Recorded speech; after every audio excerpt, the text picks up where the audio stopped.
Hello and welcome to ModB.com's Stanislaus Football Weekly, an inside look at all things football in the Modesto area. And now for your hosts, Joe Cortez and Brian VanderBeek. Hi everybody and welcome to Stanislaus Football Weekly for the final week of October. Here we are in Halloween, the next to last week of the regular season. I am Brian VanderBeek, Ron Agostini, and Wayne Rooney, our Joe Cortez down here at the other end. We're going to start this week by talking about our disappointments and surprises of the season, and each of us have picked teams to talk about. Let's start with the disappointments. Ron, who tops your list? My list of disappointments starts with Oakdale. Now, I'm going to qualify this right away. Absolutely. Oakdale is a victim of its own success. We grade them on a higher curve, and frankly, they grade themselves on a higher curve. Yeah. They were in Carson last year for state final. They've won 6 straight VOL titles. They were picked to win by the coaches to win a 7th straight Valley Oak League title. It hasn't worked out that way this year. They are 4-4, 3-2 in VOL play, and everyone who's seen them, they know the reasons why. They don't have the trigger on offense that they've had in the past, and that's what's holding them back a little bit. But the one thing that's really was startling this year is that they trailed 2 Valley Oak League opponents by at least 3 touchdowns. They trailed Manteca 28-0, and they were way behind Kimball in a somewhat surprising loss last week. We don't see much of Kimball here, but a good team that really surprised Oakdale 35-14 last week. So I'd have to say, although they're obviously a great program, they've been somewhat of a disappointment this year. I'd go with that. You can buy that. Who's yours, Joe? I'm going to go with Turlock. The Turlock team that beat Oakdale by 1 point in the season opener, and then beat Sonora by 1 point. Had a couple of real close wins early. They were 4-0. And they looked like they were going to be a real player in the Central California Conference. And it was that game against Modesto where everything kind of started to turn for them. You know, they had a 41-14 lead in the third quarter against Modesto High. Modesto made a mad dash, nearly pulled it out, went for 2 points in the final play of the game. Since then, Turlock hasn't won. And they haven't been close. Yeah. And they've got 2 really tough opponents coming up. They could go from 4-0 to 4-6 to end the season. I thought we expected a little more from them. So it's very hard to sustain your effort through a whole season. A lot of different factors come into play. Sure. Injuries, talent level, no question. All kinds of things. And the CCC is a really tough league. Yes.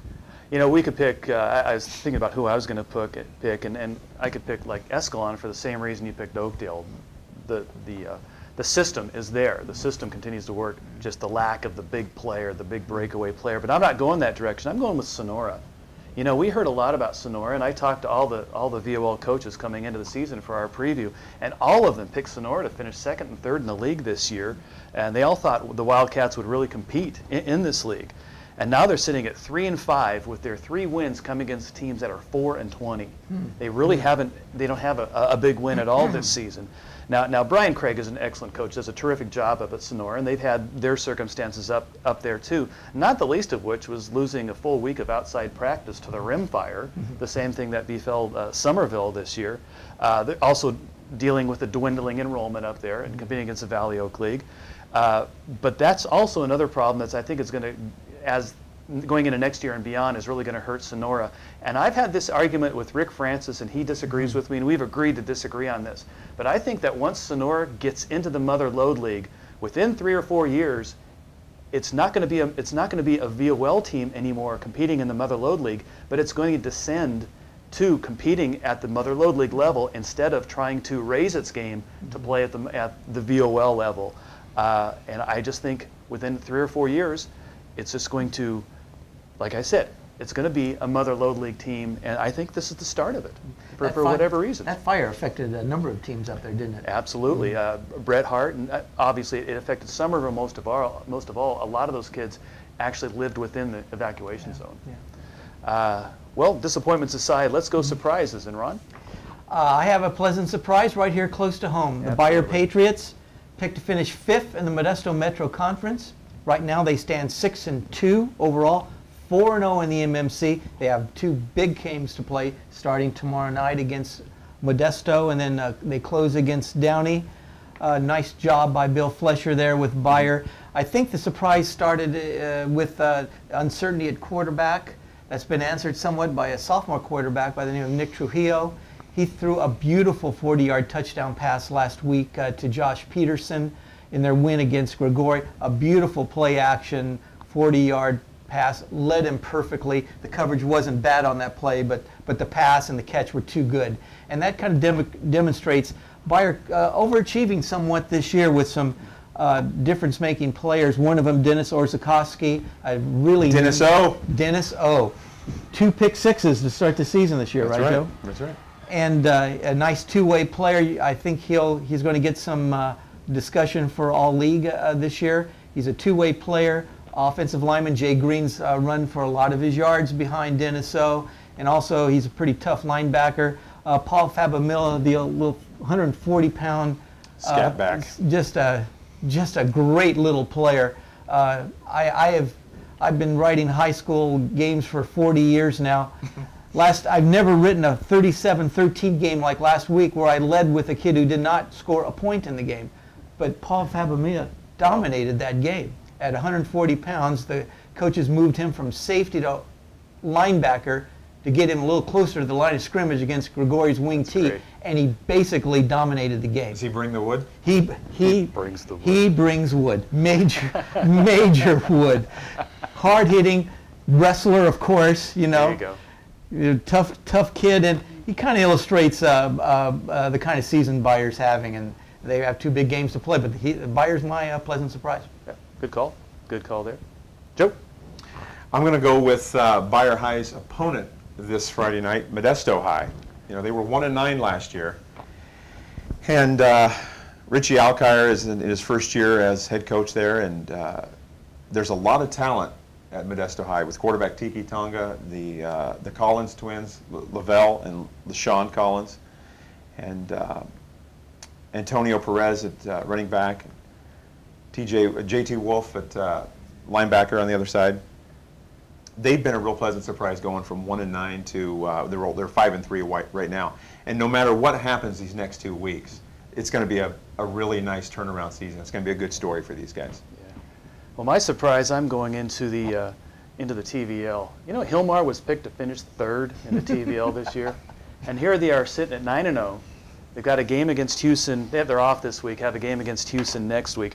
They're not only 9-0, their closest game this year has been a 12-point victory over Ripon, a game they led 31-7 at halftime. If there's a team in Division IV right now that has a shot to beat Central Catholic and stop Central Catholic's clear path to Carson, I think it's Hilmar. The shame there, if Hilmar runs the table, wins Division IV in South Joaquin section, they're not going NorCal. They're nowhere near the top of that ranking. They actually have to play in the Division III NorCal tournament, and they're nowhere near the top of that rankings to be able to play in that game. If they beat Central Catholic, though, they clearly be the best small school team in the Stanislaus District. The TVL race was projected to be pretty close, with maybe as many as 5 teams that could have won. I remember the vote there by the coaches was extremely close, second through 4th, with Houston as the preseason favorite. Mm-hmm. But Hilmar has emerged, no question about that. Absolutely. Got a special this week, and Joe, you got something special for us. Yeah, you know, we've talked a lot about Ja'Quan Gardner on this show, and he's been one of my favorite topics. And it looks like he's going to break the record this week, barring some sort of cataclysmic shift in the Earth's magnetic force. He'll get there. He only needs 31 yards, and they're playing Los Banas High this Friday night in series. Central Valley is. So he should get that. In fact, his offensive line coach, A.J. Knutson, thinks he'll get it on the first carry of the game. Oh. But we'll see. He should break that record, and I had a chance to talk with Ja'Quan recently, and here's what he had to say. We're here with Ja'Quan Gardner, running back for Central Valley High School. Ja'Quan, what does breaking Louis Bland's all-time rushing record mean to you? I think breaking the record to me means a lot, not only for me, but for the program in Central Valley. It really helps put us on the map. So I think it's a good accomplishment, too.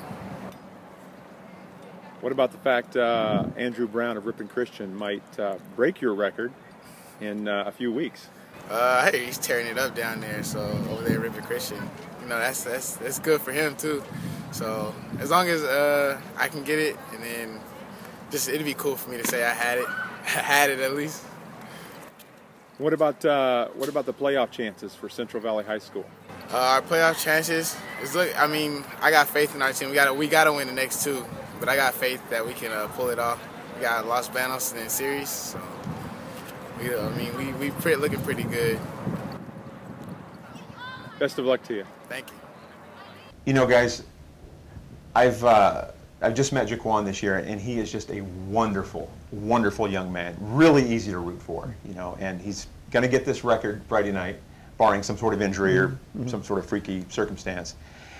And there's a good chance he loses that record in a couple of weeks when Ripon Christian's Andrew Brown could catch him. But, you know, that remains to be seen. We've still got playoff seedings to determine, and Brown could get a first-round bye, and he could lose an opportunity. He could lose one game.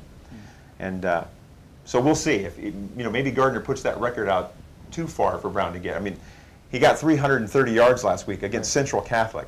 That's a brand name defense right there. So, so it remains to be seen how it'll finish up. But Ja'Quan's just a wonderful young man. Yeah, that's neat. That's good stuff. Hey, we normally don't do this, but let's look a week ahead. We have a lot of big games next week, and we don't want to talk about this too much because we'll talk about all these next week. But I just wanted to run through these to let people know so they can plan a little bit for next week's big games. We've got Patterson at Central Catholic for the WAC crown. We've got LeGrand at Ripon Christian for the Southern League crown. We've got Bayer Downey, if it works out. Could be for the MMC crown. If it works out for the MMC crown. Could be. We've got the Bloss Bowl in Atwater. We've got the Harvest Bowl in Turlock. And do we know what it's called in series yet? Yeah, I just got a text from Brett DeRoss, Series High Coach. He says, breaking news. He says, crosstown rivalry. And then his second text says, I think. I think. So even Brett's not sure. But we'll go with crosstown rivalry. So maybe there's not a perpetual trophy yet in series, but there will be soon. And then the final, for now, league meeting between Oakdale and Sonora, which really doesn't have a lot of luster to it. But this year, although it could determine whether Oakdale's even in the playoffs or not. And that'll be next week. So, yeah, plan ahead. But for now, let's talk about this week's big games and our picks, starting with a huge VOL game. Talking about losing a little luster. When Sierra lost to Oakdale, it took the luster out, but Manteca still goes for a chance at an undefeated VOL run when it plays Sierra this week. I kind of like Manteca in this game, Brian. I've not seen them play, but you look at their record this year; they've been dominating in the VOL. They beat Oakdale convincingly. Oakdale was beaten by Kimball last week. Manteca rolled over Kimball. So if you play that dangerous game of comparative scores, you know, it definitely points to Manteca. Sure. Well, that's all I have to go on is comparative scores because I've seen neither of these teams play yet. I will be there Friday night to cover this game, but I like to live dangerously. So I'll use those comparative scores, and I'm going to go with Manteca here. Yeah, I've seen Manteca play, and they dominated Oakdale, and then Oakdale turned around and beat Sierra. So you just on that basis only, you got to go with Manteca. They're on a roll, very powerful, very confident team right now. Yeah. Sierra does have a slugger's chance with Jake Pruitt at quarterback. Absolutely. But I think we kind of like Manteca in that game. Well, next we'll go with the MMC showdown this week, which is Bayer versus Modesto at Chuck Hughes Stadium at Downey. And that's a key factor right there. They're playing on the turf, which is going to benefit Modesto High and all their athletes. I'm going to go with Modesto on this. I think they just have a little too much firepower.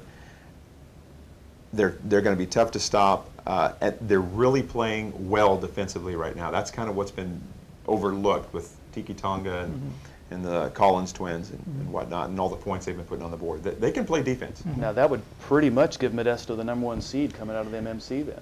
It'd be a virtual lock. They play Johansson the following week, and that would. Yeah. I think we got. You know, historically, I always root for Modesto because that's where my kids went.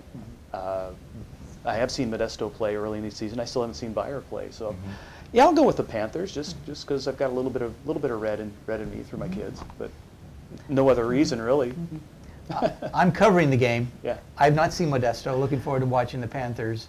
But just to be contrarian, there we go. I'll go with the Patriots in an upset. I like the way they played last week. A lot of energy on that team. when they defeated. They run the Gregory. ball well. They do. They run the ball well. Yeah. Jay Green's a nice running back, and just It's to be a little bit toss-up. different here, we'll go with Bayer. It's a toss-up for Tiki sure. Tonga told me they finish. He said all 11 guys go to the wall. Yeah, we noticed that. Now, 5 weeks ago, we thought Modesto Christian Escalon might be for the TVL title, but right now Escalon is at 4-4 and fighting for its playoff life. Modesto Christian's win last week, 7-6 over Houston, actually gives the Crusaders new life. They need to win one of the last two to make the playoffs, because MC finishes with Ora Stimba. They should win that. Right. Escalon needs to win this game, and then they'll take care of Riverbank in the last week of the season to be in. But Modesto Christian knocks off Escalon in this last game we're picking. Escalon out of the playoffs?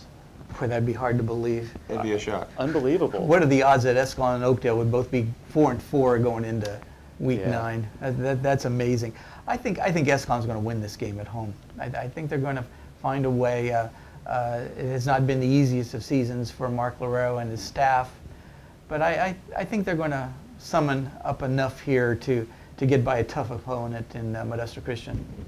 I'm going to go with Escalon too. I saw them play Houston, and I was really impressed with the way they looked in that game. And last week, they really competed with Hillmar. They were slugging it out. It was close. 14-point spread ultimately, but it was competitive. I'm going with the Cougars. Yeah, I'm going with Escalon too. There's a rumor that Mark Lareau actually called the USGA to see how they could grow that rough up to about 6 inches to slow down Modesto Christian. The field. My prediction first is that the field will be long at Engle Field. The grass will be long, and then Escalon wins this game. You can't wedge out of that field. You just have to No hope to advance it somehow. Just advance it a few yards. That's right. Joe, you got a final point to share with us? Yeah, my final points this year have been centered on the rushing race, and Andrew Brown, who leads all section runners with 1,705 yards, leads the state in touchdowns with 38. That's rushing and receiving touchdowns. And he leads the state in scoring with 233 points. Pretty impressive season. It's not bad. He's a wonderful athlete. And I want to give a special shout out to my friend Tony Souza, who I met this week at Hillmar High. Tony was very hospitable. Helped me find players during post-game interview for the post-game interviews during all that melee that happens at midfield. Tony's a big fan. He watches when he gets off work, and I just wanted to say hi to Tony. Thanks for your hospitality. My final point this week is just kind of a question, and it's based on something I had. We taped these on Wednesday. Something that happened last night to me. The question is, what if we treated high school football like high school soccer? Now, that's kind of a strange question, but I went to the soccer tripleheader at Downey last night. It's supposed to be the Modesto Metro Conference Showcase. You had first, second, third, fourth, and fifth places on the line. You had all 3 playoff berths online. I show up. There's no clock. There's no PA. The press box is closed. There's no national anthem. Like I said, no scoreboard. Was there a concession stand? There was a concession stand, but very few people knew about it. As you come through the Downey gates, you have to kind of know it's open to go over there. So they didn't have a lot of customers over there either. Like I said, no national anthems. It had all the atmosphere of a ribbon cutting at a new colonoscopy center. I mean, it was just really, really dead out there, and not a lot of excitement. The Modesto Metro Conference can do better for the parents coming out to watch their kids play. Most of all, in these situations, this was your soccer showcase. You need to do better for your soccer kids. Give them an atmosphere. It doesn't have to rival football. You don't need the bands out there, but let them know that they've got some support, and it doesn't take much effort. I agree with that. Yeah, end my rant. That's it. Okay. That's it. Good people, but come on, make an effort, please. Ron, you got a final point. You're done with your rant? I'm done. Okay, you're done. Need some water, Big? My blood pressure just going back down. Okay. We'll take you off the hook here. I'm going to give a little shout out to Stephen Machado, the record-setting running back from Stimba High. We made a big deal with Stephen before the season started. He was a big part of our preseason coverage, and then the worst thing happened to him football-wise. He suffered a hamstring injury in preseason, and he was done, supposedly done. He has played in exactly 1 game this year, right in the middle of the year. He played against his arch rival, Agostini. He kind of limped onto the field, played one half of football, rushed for 80 yards, scored a touchdown in the game. You know, obviously that had to have been a pretty gutsy effort. That's a Willis Reed job right there. That is definitely a Willis Reed. Now explain to the kids who Willis Reed was. Yeah, Google him. Google Willis Reed, and you'll know what we're talking about here. But Steven seems to be in good spirits. His rehab's going well. He's looking forward to playing baseball in the spring. But obviously a disappointing season for him and for his team. But we wanted to make sure, let him know we haven't forgot about him during this tough season, and hope you're doing well, Stephen. That's a nice sentiment. That's really good. Well, that's Stanislaus Football Weekly for the final week of October. I'm Brian VanderBeek. This is Ron Agostini and Joe Cortez. Go on out and have a great football weekend.